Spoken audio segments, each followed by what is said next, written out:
யோசிச்சு பாருங்க. நீங்க ஒரு பிசினஸ் பண்றீங்க. ஒருத்தர் உங்களுக்கு ஒரு 20 20 லட்சம் ரூபாய். ஆமா 20 லட்சம் ரூபாய்க்கு ஒரு செக் தராரு. சந்தோஷமா பேங்க்ல கொண்டு போய் போட்டா அது பணம் இல்லாம பவுன்ஸ் ஆயிடுது. ம். அதுவே ஒரு பெரிய அதிர்ச்சி தான். கண்டிப்பா.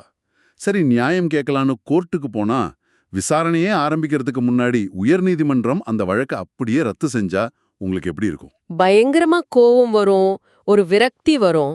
அதான் இன்னைக்கு நாம இந்த அலசல்ல பார்க்க போற விஷயம் சும்மா ஒரு வறண்ட சட்டப்பாடம் கிடையாது. ஆமா, இது 2025ல உச்சநீதிமன்றம் கொடுத்த MS ஸ்ரீ ஓம் சேல்ஸ் vs அபய்குமார் அந்த வழக்கின் பின்னாடி இருக்கிற ஒரு முக்கியமான நிஜக்கதை. ஸ்ரீஓம் சேல்ஸ் நிறுவனம் தங்களது பிசினஸ்க்காக பொருட்களை சப்ளை பண்ணிட்டு அதுக்கு பதிலா 20 லட்சம் ரூபாய்க்கான செக்கை வாங்குறாங்க. ஆனா அந்த செக் அக்கவுண்ட்ல பணம் இல்லாம பவுன்ஸ் ஆகுது.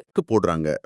இங்கதான் எதிர்த்தரப்புல இருக்கிற அபய்குமார் பண்ண விஷயம் பெரிய ட்விஸ்ட் ஆகுது.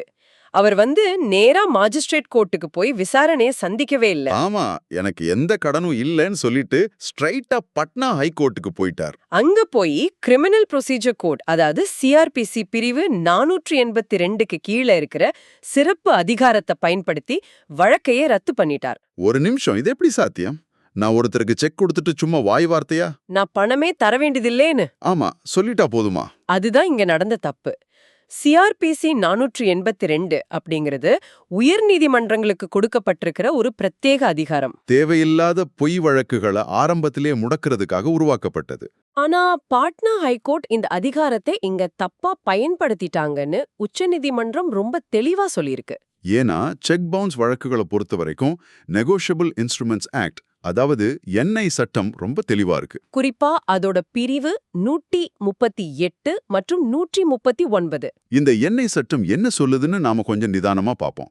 உங்க கையில ஒரு பவுன்ஸ் ஆன செக் இருந்தா சட்டம் உங்களை முழுமையா நம்புது. ஆமா, அதாவது presumption of legally enforceable debt அப்படின்னு சொல்லுவாங்க. சுலபமா சொல்லணும்னா, ஒருத்தர் உங்களுக்கு செக் கொடுத்திருக்காருனாலே அவர் உங்களுக்கு சட்டப்படி அந்த பணத்தை கொடுக்க கடமைப்பட்டவர்னு கோர்ட்டு தானாவே எடுத்துக்கும். எக்ஸாக்ட்லி. அது உங்களுக்கான நியாயமான பணம்னு சட்டம் தானாவே அனுமானம் பண்ணிக்கும். அதனாலதான் உச்சநீதிமன்றம் ரொம்ப கண்டிப்பா ஒரு விஷயத்த சொல்லியிருக்காங்க. ஆமா, ஒரு வழக்க பத்தி மேலோட்டமா விசாரிக்கிறதோ, அதாவது ரோவிங் என்கொயரிஸ் அல்லது குறு விசாரணைகள் நடத்துறதோ உயர் நீதிமன்றத்தோட வேலை கிடையாது. மினி ட்ரையல்ஸ்னு சொல்லுவாங்க.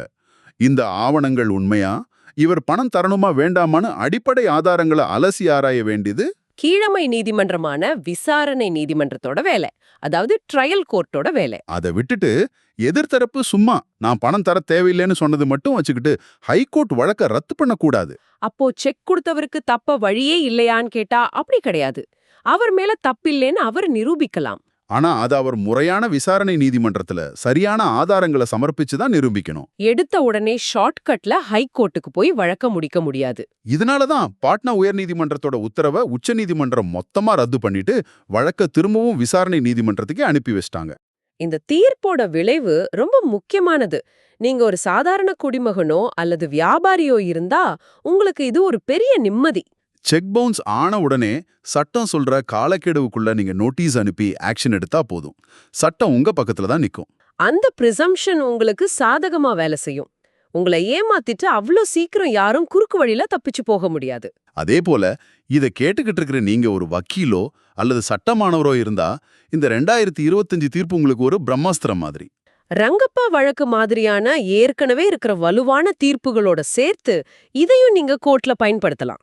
குற்றம் சாட்டப்பட்டவங்க விசாரணை நீதிமன்றத்தை பைபாஸ் பண்ணிட்டு ஹைகோர்ட்ல ஷார்ட்கட் தேடும்போது அதை தடுக்க இது ஒரு மிகச்சிறந்த ஆயுதம். நம்மளோட பண பரிவர்த்தனைகள் மேல இருக்கிற நம்பிக்கையை காப்பாத்துற வலிமையான தீர்ப்பு இது. எல்லாமே சரி, சட்டம் செக் வச்சிருக்கிறவருக்கு இவ்ளோ பெரிய பாதுகாப்பை கொடுக்குது. ஆனா ஒருவேளை நிஜமாவே ஒருத்தர் மேல தப்பா குற்றம் சாட்டப்பட்டிருந்தா, அவர் எந்த தப்புமே பண்ணாம செக் மட்டும் வேறொருத்தர் கைக்கு போய் மிஸ்யூஸ் ஆகுதுன்னு வச்சுப்போம். அந்த மாதிரி ஒரு அப்பாவி நபர் கோர்ட்டோட இந்த கடுமையான சட்ட அனுமானங்களை முறையான விசாரணையில எப்படி வெற்றிகரமா உடைத்தெறிவாருன்னு நீங்க எப்பதாவது யோசிச்சிருக்கீங்களா?